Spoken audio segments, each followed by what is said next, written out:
My name is Lindsay. I'm a singer, a composer, a pianist, and a music teacher. Let's learn some stuff. Today I'm going to be talking about vocal health. As we get into the fall, people get sick.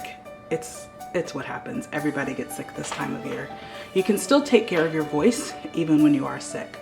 So I'm going to be giving you some tips and tricks on how to keep your voice healthy even through cold and flu season. My first tip is that it's always important to start with warm-ups. Treat your voice like a muscle. You never jump into the gym without stretching first, and warm-ups are stretching for your voice. You want to start with low, simple notes that are easy to sing and don't cause a lot of strain on your voice, and you want to work your way higher. I like to do lip trills, I like to do long held vowels, and I like to do deep breathing exercises to get started. Don't forget that as a singer, your instrument is your entire body, so make sure to warm up the outside as well as the inside. Simple stretches and easy yoga poses can be a great way to start your warm-up. Most people start their day speaking before singing. If that's the case, you've already done a little bit of warm-ups. Your starting warm-ups should start around your speaking range and then work your way higher. After that, you might try some sirens where you start high and come lower, and really extending, starting higher and going lower and higher and lower. If you're finding that your voice is particularly rough and it's not coming back with simple warm-ups like this, you might try some steaming. I like this because it clears everything out and it makes all the phlegm come up. I'll demonstrate now how to steam your voice.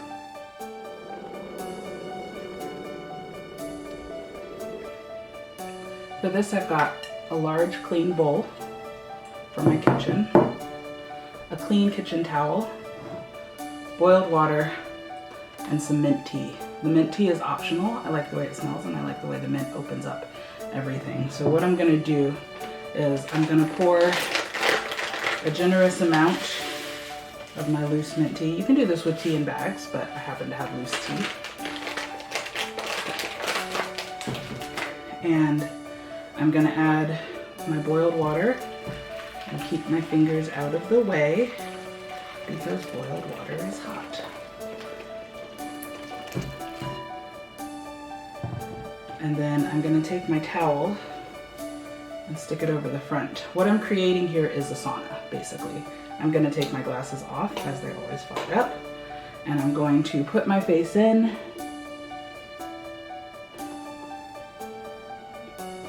and breathe deeply into the steam. I stay in the steam as long as I can, and then I come back up, get a couple of fresh breaths, and then I go right back into the steam. And I breathe for maybe 5 or 10 seconds each time. It's important to breathe deep and really fill your lungs in the steam. The towel just helps to keep the steam from escaping too quickly, but you can always keep adding boiled water to this bowl. You want to take a couple of seconds between each steam just to make sure you're not overheating and you're not hyperventilating. So you want to keep your breathing very even here.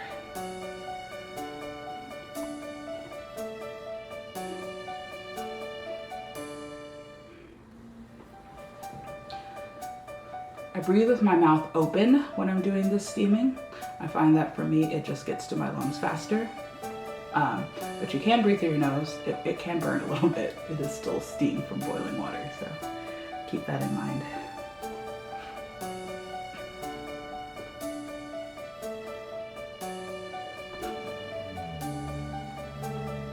Some people swear by a neti pot. I've never used one. I find the idea of pouring water in my nose is very stressful, so I myself have never used one, but some singers swear by a neti pot, which just puts saline through your sinuses. I like this method. I find this works for me. This isn't an instant sort of thing. I find that for the rest of the day, I'll be coughing up phlegm, but by the end of the day, with using my voice normally, my voice will be back to almost normal, a lot quicker with the steam than with just warming up. You can do this as many times as you want, provided you're monitoring your breathing. And you can keep adding boiled water to the bowl once your water gets cold and it no longer produces steam.